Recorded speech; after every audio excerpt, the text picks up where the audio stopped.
This is a technique I learned from Benji's mom. Oh, hell no!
Hey guys, what's going on? This is Benji. I have another Saber that I finished up.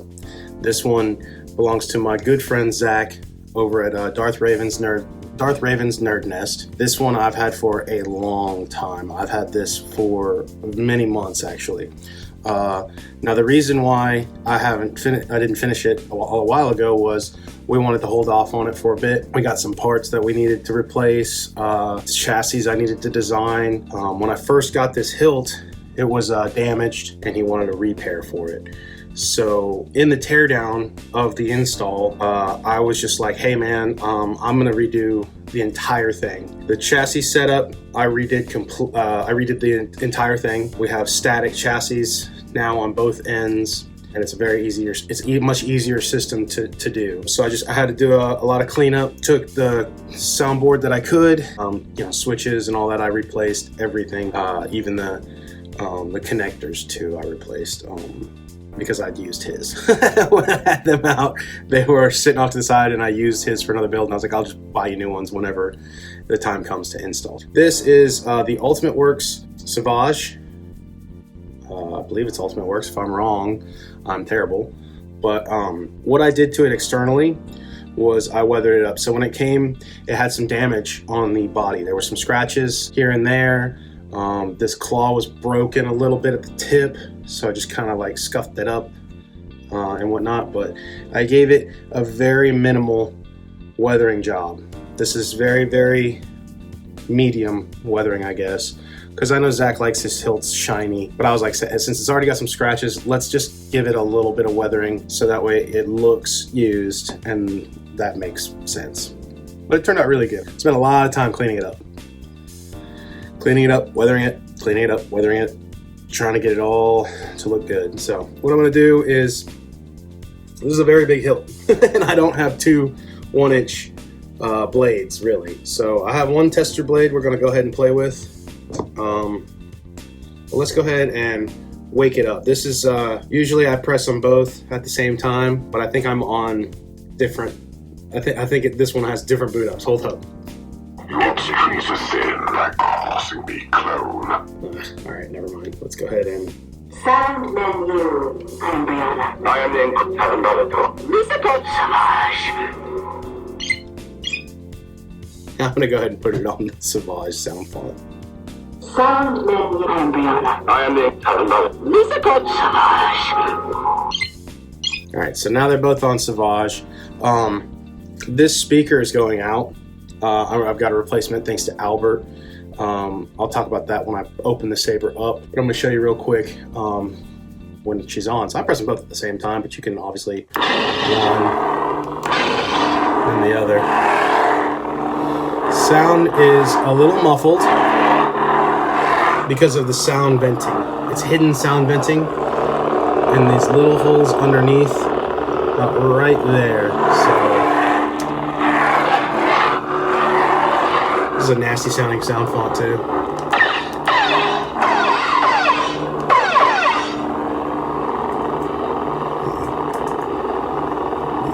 Turn that off. There we go. So you can see, I got your accent LEDs to blink. So they blink on and off.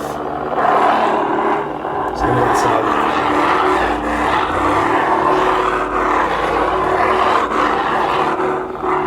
And of course, twist off. So that's pretty cool. I'm gonna put a blade in one side of it. So you got CCsabers pixel connector in there on both ends. It takes a 1-inch. This is a really cool saber. When you got both in there, it's pretty crazy. Like I said, my 1-inch is like 30 inches, so it's a little crazy.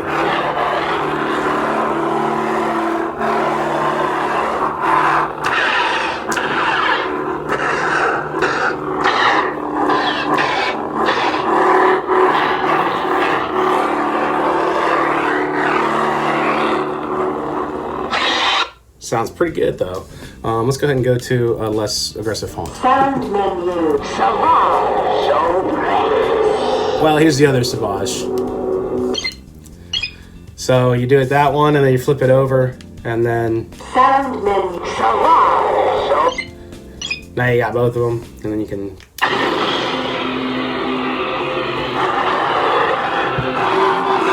This is a good one. I like this. I think I turned the volume down a little on this guy because the speaker that's going out. I will have this speaker replaced before I send it out to you, Zach, but that's why it's a little quieter.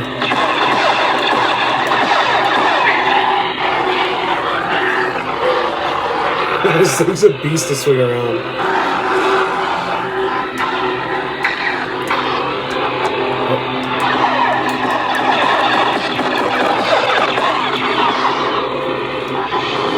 You know what, I'm going to turn the volume up just a little bit on this guy. Volume control activated.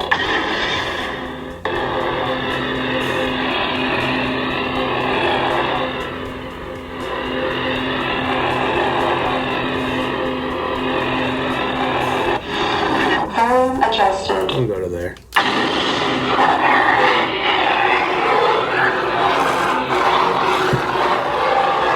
It's pretty gnarly, man. Alright, and then I'm gonna do a couple more. Sound menu. At last we will have our revenge. It sounds so good on the mall font. So Zach, I'm sure you know how to, but you just, while it's pointing up, press the aux button Sound and let go, you go to sound menu. At last we will have our revenge. Revenge. Let's go with that one. And I love this. It sounds so classic. Oh.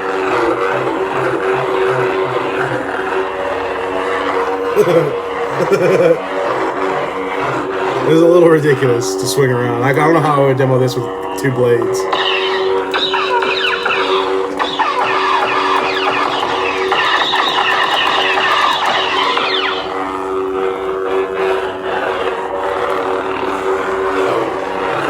You know what?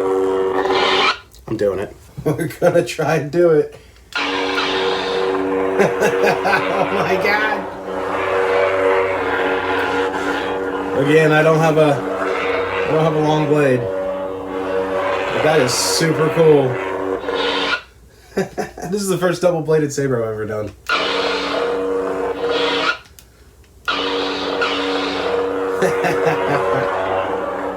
Man, this thing is ridiculous.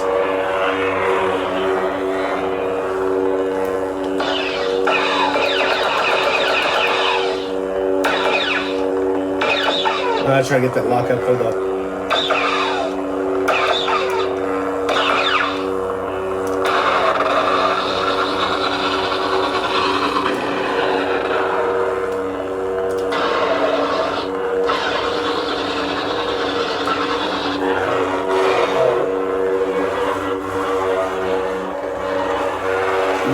I can't barely swing this thing around in here, but one more I do want to go to. Sound menu. Don't insult me, General Krillin. Sound. Don't, General Krillin. I want to do this one. Well, I think the blades might be set to something different.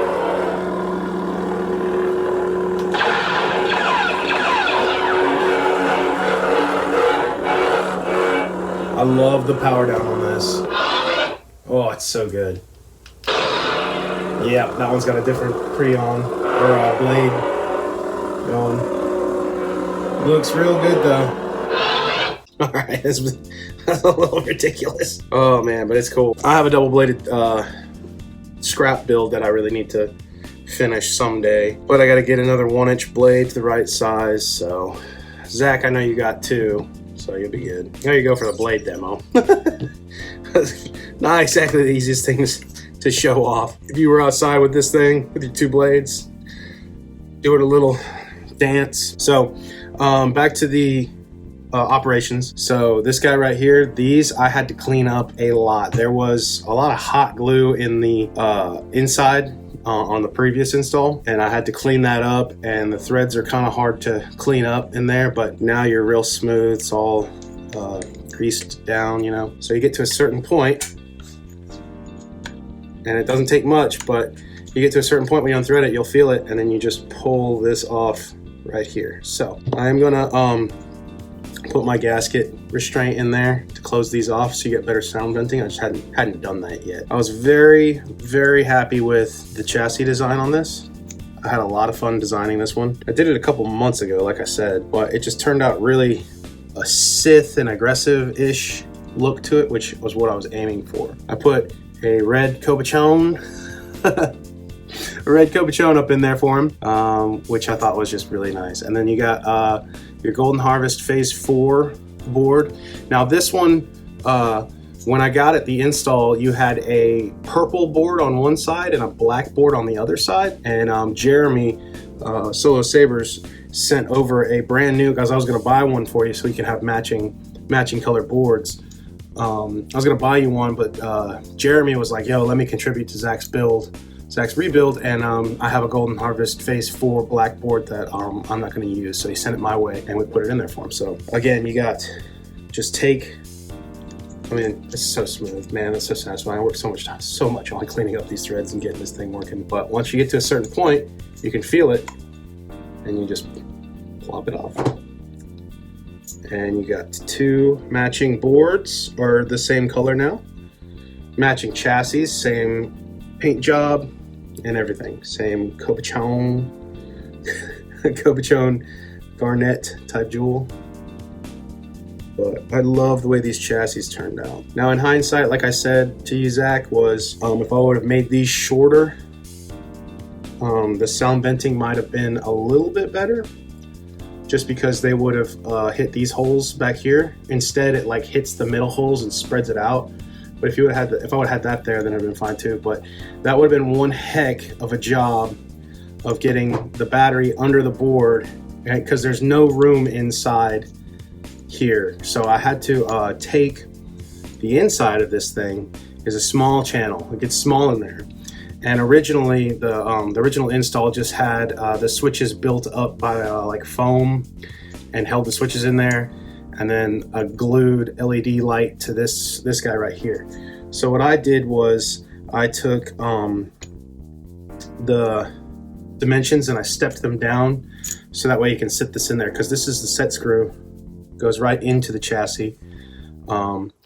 And then, yeah, you have your 2 switches that are built into the chassis, which is now, they're plungers, you know, and then the LED was in the chassis too. So that's all together. But the problem was sliding this battery down more and not having any real wire space to go in here, because it's next to impossible. I mean, I had to feed all the wires through a very, very small hole that I hollowed out inside to hold this thing. So honestly, this is about as solid as I could get the chassis in there and still sound pretty damn good.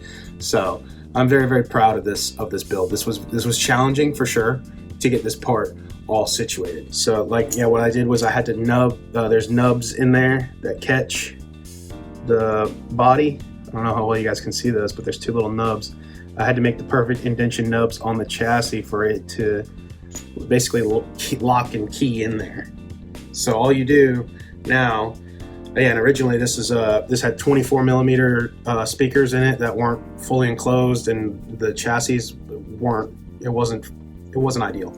So whenever you go to put it in, you know, it fits a 28, and I sanded it down to where this thing is just smooth. It glides on real easy, right?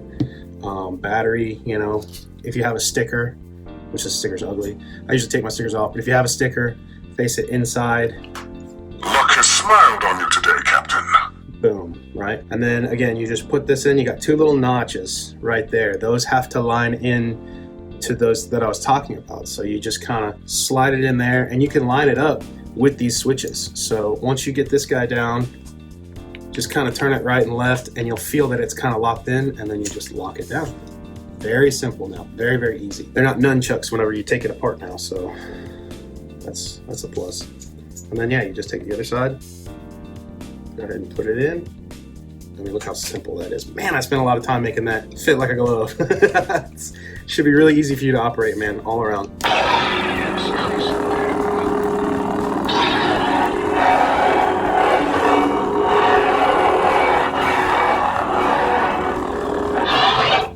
And I will replace that speaker. It sounds a little buzzy, and I know it's going to go out because it's acting the same way as the other one that went out that I replaced. So I'll set it at the right volume where you know, it'll be loud enough, but nothing will push it. And I know you boys don't really like to push it as much as I do. So Zach, I hope you love it, man. I had a great time. I'm glad I was able to help you fix this. I know this is one of your favorite Sabers, and I know that you didn't have the greatest time with it, you know, breaking and everything. Yeah, man, I hope you like it. I will try to get that stamp printed for you too before I send this out. Love you, buddy. It's a great dude. You guys go over to his channel and subscribe.